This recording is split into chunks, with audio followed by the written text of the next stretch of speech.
국내 영화에서는 진리만큼 많이 볼 수 있는 게 국산차입니다. 그래서 그런지 별 감흥이 없지만 해외 영화를 보며 국산차가 나오면 그것만큼 반가운 게 없죠. 저도 가끔 해외 영화를 보다 국산차가 나오면 피식 웃곤 합니다. 그래서 오늘은 국산차를 보며 피식 웃었던 영화들을 한번 살펴볼까 합니다. 첫 번째는 1996년에 개봉한 성룡의 폴리스토리 4입니다. 어렸을 적부터 성룡을 좋아해서인지 성룡 시리즈는 거의 외우다시피 봤었는데요. 초반 도입부에 등장하는 현대사의 그레이스라는 차량입니다. 찾으셨나요? 네, 큼지막하게 현대라고 써져 있어서 못 알아볼 수가 없죠. 영화에서는 뒷모습과 옆모습만으로 추리를 해야 하다 보니 정확하게 어떤 차량인지는 구분이 잘 안 갔지만 리어 등의 모습과 영화 개봉이 96년이었다는 점으로 미루어 볼 때 93년에 출시되었던 뉴 그레이스 차량으로 판단이 됩니다. 동시대의 경쟁 차종으로는 기아의 프레지오나 쌍용의 이스타나가 있었죠. 2003년 안전성과 배기가스 규제 강화로 인해 스타렉스로 통합되면서 이제는 볼 수 없는 차량이 되었습니다. 두 번째는 2003년에 개봉한 자동차 매니아라면 한 번쯤 들어봤을 영화 분노의 질주 패스트 앤 퓨리어스입니다. 지금 보시는 이 장면은 브라이언과 로만이 FBI로부터 차량을 받아 태지의 작업장으로 갔을 때입니다. 혹시 어떤 차량인지 찾으셨나요? 네, 바로 현대사의 티비론입니다. 굉장히 짧게 지나간 장면이긴 하지만 그래도 피식하기에는 충분했으리라고 봅니다. 96년에 출시된 TV로는 베타 엔진을 장착한 전륜구동 스포츠 쿠페입니다. 스쿠프의 후속 모델로 아반떼의 플랫폼을 가져다 만든 차량이기도 합니다. 큰 이슈가 있었다면 TV론의 등장으로 국내 보험사에서 2도어 쿠페를 스포츠카로 분류해 보험료 할증을 붙이기 시작했다는 것이죠. 세 번째는 2004년에 개봉한 크리스 에반스 주연의 셀룰러입니다.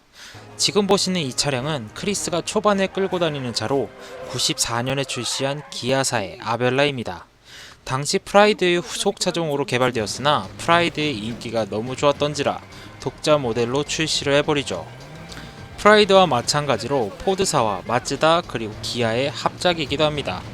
전체적인 평이 프라이드에 비해 좋지 않기도 하여 99년 후속 차종인 리오가 출시되며 단종되어 버린 차량이기도 합니다.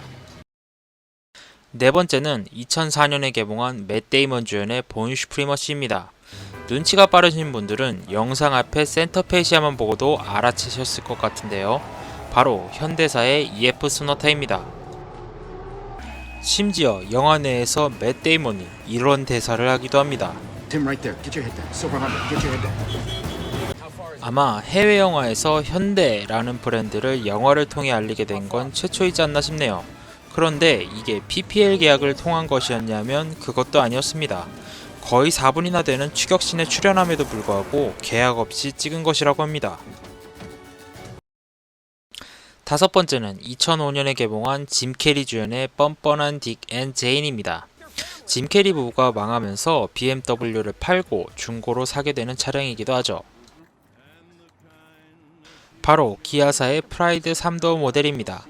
1세대 모델이 1987년에 출시되었고 2000년까지 무려 14년이나 판매가 된 차량이기도 합니다. 아벨라와 마찬가지로 포드사와 마츠다사가 참여하여 만든 합작이기도 하며 당시의 완성도가 굉장히 높아 잔고장이 없는 차량으로 유명하기도 합니다. 여담으로 포드사에서 이 프라이드에 V6 3000cc 엔진을 미드십으로 배치하고 구동계와 설계의 마개조를 통해 제로백 4초대의 차량을 7대 한정 생산하기도 했었습니다. 여섯 번째는 2008년에 개봉한 짐 캐리 주연의 예스맨입니다. 지금 보시는 장면은 후반부에 짐 캐리가 오토바이를 타고 주위를 만나러 가는 장면이죠. 혹시 찾으셨나요? 네, 바로 짐 캐리 옆에 위치해 있는 이 녀석, 바로 2004년에 출시된 현대사의 NF 소나타입니다. NF 소나타 트랜스폼일 수도 있지 않느냐라고 물어보실 수도 있겠습니다만 프론트의 그릴을 보시면 트랜스폼이 아님을 아실 수 있습니다. NF 소나타는 현대사의 전륜구동 중형 세단으로 현재 국내에서 나오고 있는 승용차 브랜드 중 가장 오래된 녀석이죠. 그만큼 오랫동안 사랑을 받고 있는 국민 세단이기도 합니다. 일곱 번째는 2009년에 개봉한 트랜스포머 패자의 역습입니다. 아마 영화 제목만 듣고도 짐작하셨을 텐데요. 바로 스키즈라는 이름으로 나오는 대우사의 마티즈 크리에이티브입니다. 무려 티코의 후속작이며 경차임에도 불구하고 안전성에 굉장히 신경을 쓰기도 한 차량이기도 합니다. 덕분에 차가 무거워지긴 했지만요.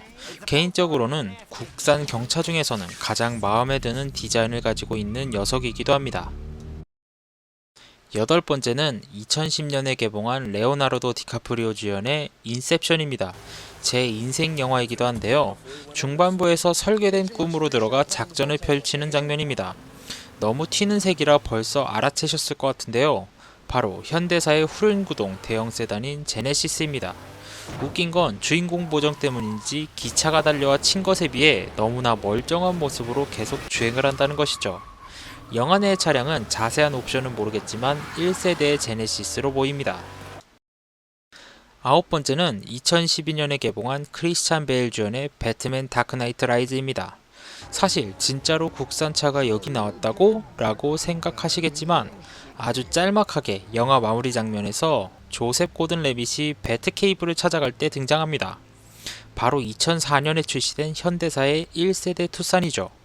아반떼 XD의 플랫폼인 XD 플랫폼 베이스로 개발한 SUV이기도 합니다. 아마 다른 영화에서도 많은 국산 차량들이 등장하고 있겠지만 오늘 제가 준비해온 영화는 여기까지입니다. 재밌으셨나요? 재밌으셨다면 좋아요와 구독을 눌러주시고 기다려주세요. 곧 찾아뵙겠습니다. 감사합니다.